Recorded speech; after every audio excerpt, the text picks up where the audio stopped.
Let's talk about the simple statement that black people can relate to former President Donald Trump based on discrimination by the judicial system.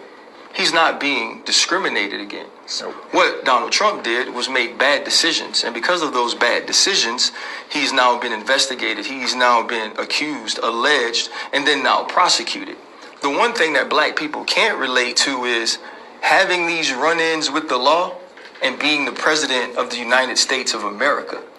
We couldn't be the president of the 4-H club if we had this many run-ins with the law. We couldn't be the president of our own HOA.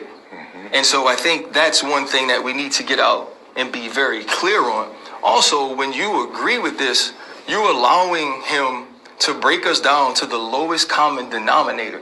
So you're saying all of these black people who now seem to support you only support you because they connect with you on your run-ins with the law, or only support with you because they connect with you on sneakers.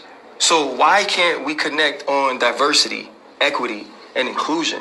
Why can't we connect on better medical care? Why can't we connect on focusing on the mortality rate of black mothers? Why can't we connect on better schooling in the minority communities? So you mean to tell me you think so low of us that we can only connect with you because you've been indicted? We can only connect with you because you made ugly gold tennis shoes? And I think that's so insulting to even allege that that could be true. And let's really be clear. Nothing about Donald Trump's existence is black. Donald Trump can't speak to the black existence. He can't speak to the historical prejudice and discrimination that black people have faced. Donald Trump has never had to get that talk from his mom. This is the way you deal with authority. This is the way you have to be outside the house. Donald Trump's parents never had to worry about will he or will he not make it home based on the color of his skin.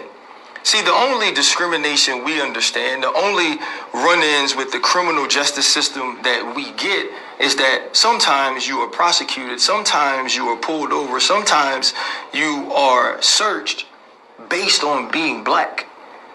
That's not something we can control. That's not something we were in charge of. That's who we are.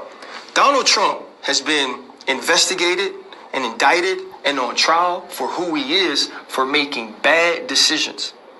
And let's be very clear about one more thing. Donald Trump hasn't been black. He will never be black. He doesn't understand what it's like to walk in the black man's shoes. And if he ever did, he'd realize that those shoes are too big and way too uncomfortable for him to wear for a day. And so I think as the support seems to grow for him in certain black communities, we have to be smart about why that support is growing. And we can't attribute with our acknowledgments or with our agreements that the lowest common denominator of us is that we all relate and have an affinity for those who break the law, because that's an untruth.